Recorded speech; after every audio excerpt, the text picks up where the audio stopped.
Anyway, joining us now is the author of the best-selling book, In Trump We Trust, E Pluribus Awesome, Ann Coulter. Good to see you. You did not cancel. I want our audience to be very clear about this. And by the way, I give you a lot of credit because you know you're walking into the lion's den at UC Berkeley. You did not cancel. Tell us what happened. Well, Berkeley, as you know, all along, they've been changing their position every 5 minutes. It's like a game of musical chairs, and whenever the music stops, the answer is no, she can't speak. My allies, whom I love, were on the same side, but they ran away, they gave in, and then there was nothing I could do. I think we had carried this pretty far. The final lawsuit, which is a great lawsuit, didn't request an order from a judge. In joining Berkeley to provide a speaking place for me, and the factual record was fabulous. The principle of the First Amendment, I mean, the cases are legion. It's not like a president trying to put limits on who gets into the country. That's kind of something new for the country, not too new. But with the First Amendment, there's so many cases, and unless the judge was you know, Howard Dean, I think we're winning that case. But YAF wouldn't allow the TRO, the request for a court order, to be filed to provide a room and security for me.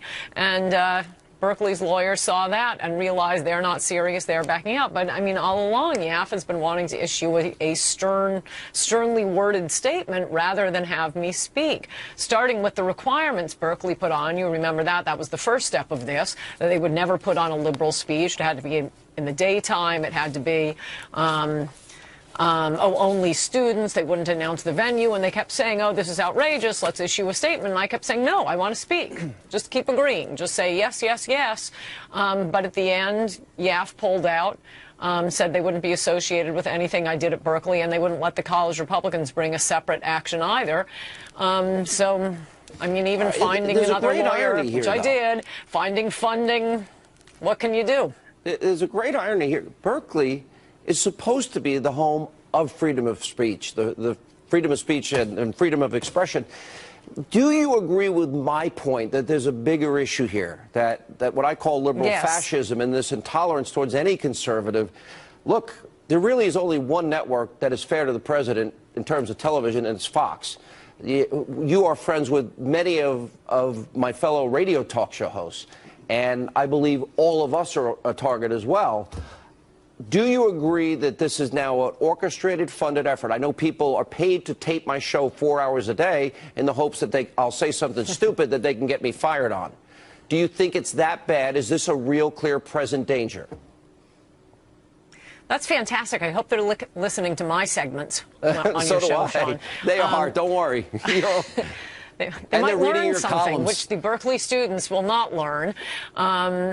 Yes, although, I mean, I would say that what I'm frustrated with right now is I think the GOP should change their motto to next time. We'll fight this next time. We'll show them how good we are this time. No, we want to win now, whether it comes to judges. Ruth Bader Ginsburg gets, you may Google it, about 98 votes from the Republicans, and Clarence Thomas, 52. Gorsuch barely slips through. You have Donald Trump with, he gives away DACA and then he doesn't get the wall. Well, that'll show him how good he is. What a good humanitarian, by saying what a big heart he has for those dreamers, the illegal aliens he promised to deport. Next time we'll get them. And now we have YAF saying, well, we're going to strike a blow for the next speaker at Berkeley. No, I want to win now. Can Republicans ever win now? Yeah, I agree. Look, I'm as frustrated with Republicans in Congress. Finally, it looks like they have a deal on the health care bill. It took forever, and it took the Freedom Caucus to get it done. I want to just circle back on this, though.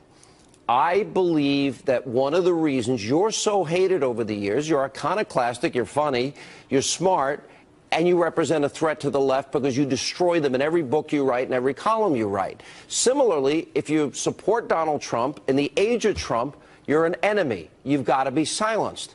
This is not a game they're playing here. They want you destroyed. I honestly feel that you going there, and I told you this personally, is a real danger because they're so crazy. So I just think this is getting bigger and bigger and worse in the age of Trump. Oh, it definitely is. I've given college speeches for years now, and it was bad during Bush, and then there was nothing during Obama, I think, because college leftists didn't know what their chant should be. They needed a chant, like Bush lied, kids died, and they didn't have a chant for it. So Obama years those were the easiest thing ever. And whoa, has it come back now. But I mean, I think what's going on with Berkeley, when you have, it shows how radical the universities are generally. I mean, what you're talking about, I agree with. Yes, they want to destroy and squelch conservative speech. But there is a separate issue with the universities right now. When you have Bernie Sanders, Elizabeth Warren, Howard, Bill Maher, Joy Behar, and so on and so forth, when they're all saying, oh, get over yourselves, Berkeley, we have a First Amendment. People have fought and died for the right to free speech. Of the college Republicans, really, in this case, they're a student group. I'm not just, you know, some homeless person wandering onto the square, but I'd be allowed to speak then, too.